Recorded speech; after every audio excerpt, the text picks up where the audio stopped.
Thursday's section of the lesson says, when Jesus chose his disciples, he knew their gifts, talents, and weaknesses.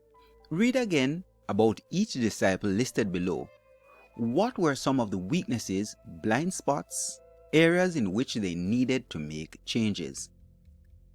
So let's go to John 18 verse 10. Then Simon Peter, who had a sword, drew it and struck the high priest's servant, cutting off his right ear.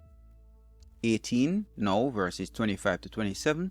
Meanwhile Simon Peter was standing there warming himself, so they asked him, You aren't one of the disciples too, are you? He denied it, saying, I am not. One of the high priest's servants, a relative of the man whose ears had been cut off, challenged him, Didn't I see you with him in the garden? Again Peter denied it, and at that moment a rooster began to crow.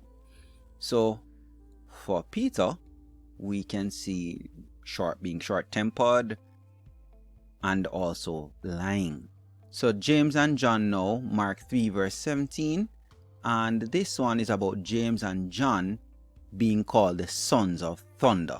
That means, I guess, they spoke loudly.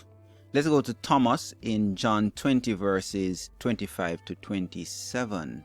And it says here, So the other disciples told him, We have seen the Lord. But he said to them, Unless I see the nail marks in his hand, and put my finger where the nails were, and put my hand into his side, I will not believe.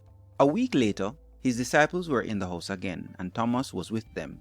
Though the doors were locked, Jesus came and stood among them and said, Peace be with you. Then he said to Thomas, Put your finger here. See my hand? Reach out your hand and put it into my side. Stop doubting and believe.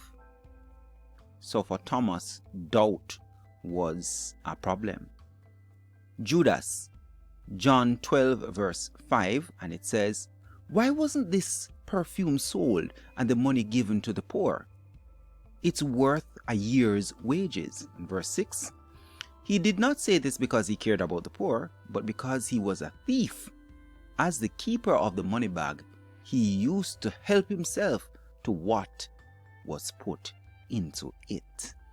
So we see here short-tempered and lying, sons of thunder. We see here doubt and even theft. Now, if Jesus was willing to entrust the message of salvation to guys like these, why wouldn't he do the same with you?